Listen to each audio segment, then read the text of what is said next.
Hello friends, if you are searching how to cancel Wildflower order, so try this method. Today in this video, we are going to tell you how you can cancel your Wildflower order. Only in some easy steps, all steps you can see on your screen. So let's get started. You can only cancel your order if it is not started to process. For this, make sure that you submit your order cancellation request to their team as soon as your order is placed, so that your order will be cancelled smoothly.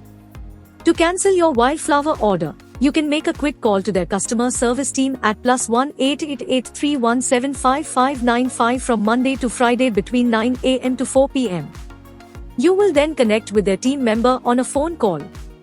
Tell them to cancel your order by giving them your order details, and if your order is eligible for cancellation, they will cancel your order.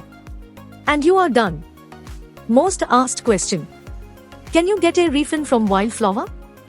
Yes, if you returned your order within 10 days of receiving it, you will get a full refund for that returned order.